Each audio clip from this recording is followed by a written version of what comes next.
तेनालीराम राजा कृष्णदेव राय के निकट होने के कारण बहुत से लोग उनसे जलते थे। उनमें से एक था रघु नाम का ईर्ष्यालु फल व्यापारी। उसने एक बार तेनालीराम को षड्यंत्र में फंसाने की युक्ति बनाई।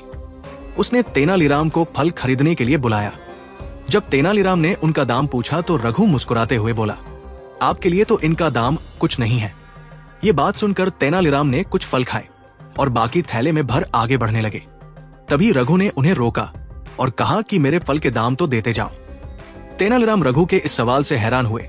वो बोले कि अभी तो तुमने कहा कि फल के दाम कुछ नहीं है, तो अब क्यों अपनी बात से पलट रहे हो? तब रघु बोला कि मेरे फल मुफ्त नहीं है। मैंने साफ साफ बताया था कि मेरे फलों का दाम कुछ नहीं है।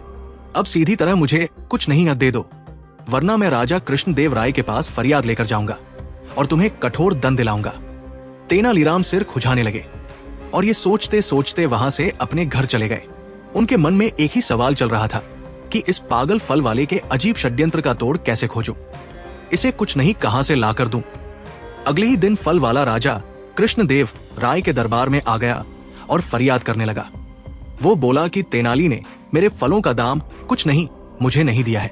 राजा कृष्णदेव राय ने तुरंत तेनालीराम को हाजिर किया और उससे सफाई मांगी। तेनालीराम पहले से तैयार थे। उन्होंने एक रत्न जड़ित संदूक लाकर रघु फल वाले के सामने रख दिया और कहा, ये लो तुम्हारे फलों का दाम। उसे देखते ही रघु की आंखें चौंधिया।